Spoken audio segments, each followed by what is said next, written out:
Tumaini kwamba ubuheri wa afya mahali popote unapotegea taarifa za Coco TV. Hujambo na karibu. Nafahamika kama Elizabeth Mwende. Ongezeko la visa vya ukatili dhidi ya wanawake na wasichana nchini limeendelea kutia hofu, huku takwimu za Umoja wa Mataifa zikionyesha kuwa 45% ya wanawake kati ya miaka 15 hadi miaka 49 wamewahi kudhulumiwa. Viongozi katika kaunti ya Mombasa wameungana na viongozi wengine pamoja na mashirika ya kutetea haki za binadamu kukashifu mauaji ya hivi punde ya mwanamke aliyekuwa amechora sura ya Rais William Ruto mwilini. Mwanahabari wetu Hamisi Kombe ana kina cha taarifa hii. Visa vya dhulma dhidi ya wanawake na wasichana nchini vinaendelea kutia wasiwasi, huku takwimu zikionyesha ongezeko la ukatili wa kijinsia.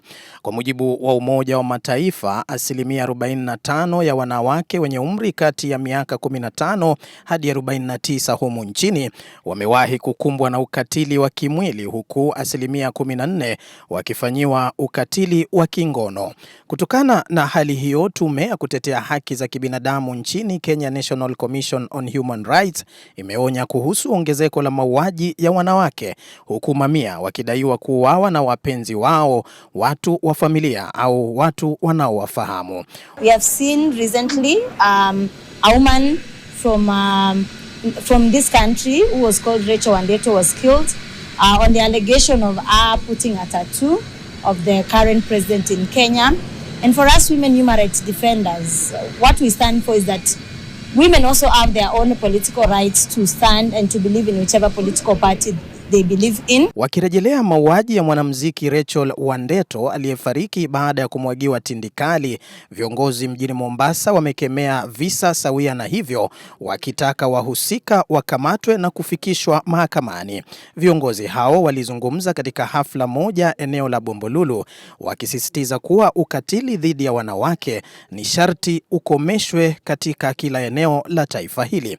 Mwanamke ndo chanzo cha uhai. Wanawake ndo wanatengeneza nyumba zetu. Lazima watengenezewe mazingira ya kuwa hata nao wako na dignity na wako safe.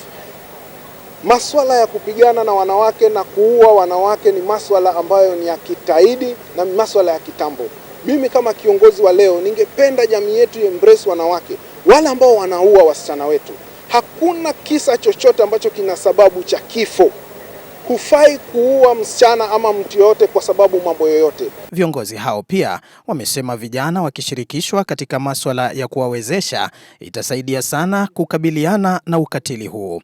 Hakuna kupewa 200 kuleta vurugu, hakuna kupewa 200 kupiga mwenzako, hakuna kupewa 200 kusimamisha miradi. Time ya siasa ikifika, tutafanya siasa. Sasa hivi tunafanya miradi. Ndugu zetu, vijana wetu, na waomba sana tusimame na miradi na tuache kutumika. Nikiripotia runinga ya Coco, mimi ni Hamisi Kombe.